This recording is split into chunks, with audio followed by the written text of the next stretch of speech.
Michelle Rivas, and I'm the president of the Twin Rivers School Board. In high school, made some bad choices, many bad choices, and it ended up resulting in an extra year in high school. I like to say I liked it so much I decided to stay an extra year, and then I ended up getting pregnant with my son, Anthony. And it was difficult. It was a shock, to say the least, when I found out I was pregnant with my son. I did have a job, but it was a minimum wage paying job, and it was not an easy pregnancy.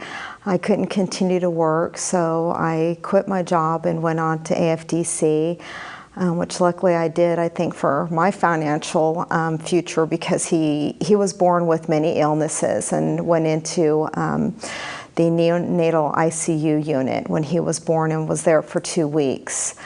But when I had him, especially given the fact that he had such a rough start, he really did save my life, because I was making some really bad choices and I really wasn't going anywhere, so to speak. But when he was born, I decided pretty much the second I saw him that I wanted to give him everything I could. So it was at that point I made some real changes in my life. Wow. My son, I'm happy to say, is 23 years old now. He lives on his own. He moved out from our home 4 years ago, and is just a wonderful young man. I think one of the things I suspect most of us think about is you hear statistics about what happens to kids who are raised with single moms, especially if your child is a male. You hear about, this continuation of this cycle of, create another single mom, another child born into a single family home. That scared me. Hearing statistics about young men growing up without their dads who end up even living a life of crime or getting into drugs, that terrified me. That was probably actually my biggest fear. I worried more about that than I did being able to provide for my son, because I knew that I would do whatever I had to do to take care of him. And for a while, I was working 2 jobs. I'd work 8 hours during the day. I'd go home, eat dinner, change my clothes, and go to my second job, because I had to take care of him. And so that, again, didn't worry me nearly as much as hearing about all these horrible things that happen to kids born, to a single mom. I've been involved in education in the North area for over 10 years now. One of the things that really drives me is just my own background. And when I go to schools and I see these kids, I don't know, it doesn't really matter to me how hard the kids are, how tough they think they are, what their home lives are. I think that anybody, if they choose to change their life, they can do that. I think more young people need to hear from people like me who know exactly what it's like to live paycheck to paycheck, know what it's like to buy your food with food stamps, know what it's like to not be able to afford to buy clothes, and see that if you make a decision that that's not the life you want to lead, that you can change it.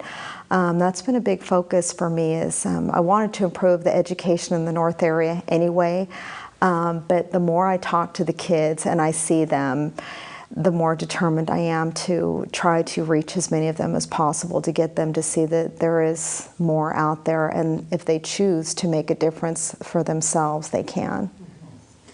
We have a lot of kids in the district who are being raised by single parents or their grandparents or other family members. And there was a young man I met a couple of months ago. I was at one of our middle schools, and he was really acting out quite a bit, so I had to keep stopping. The teacher would say, sit down, or try to get him to just pay attention.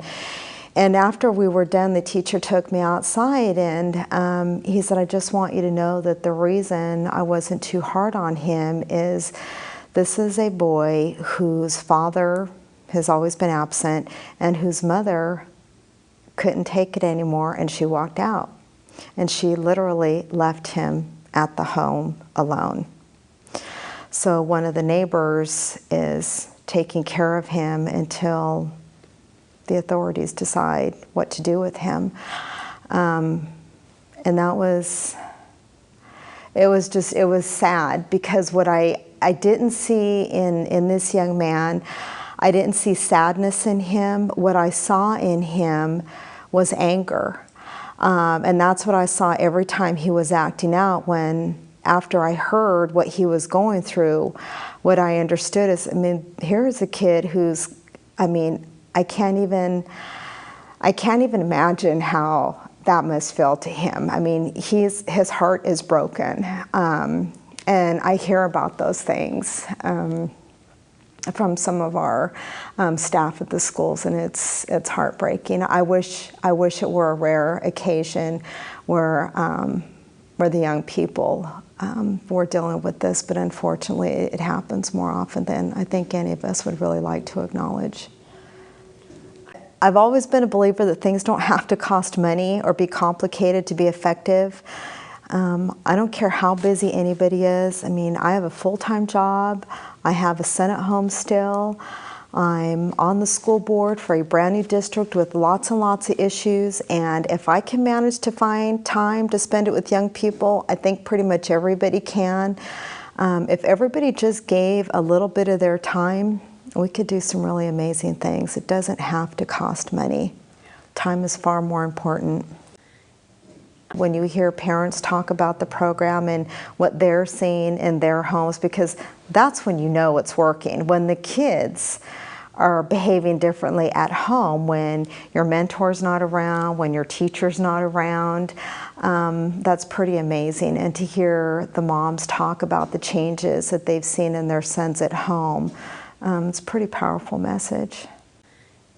As the president of the Twin Rivers School Board, I will say that all of my colleagues on the board are quite familiar with the program, and we all support it wholeheartedly. We've all been very active volunteer community members ourselves.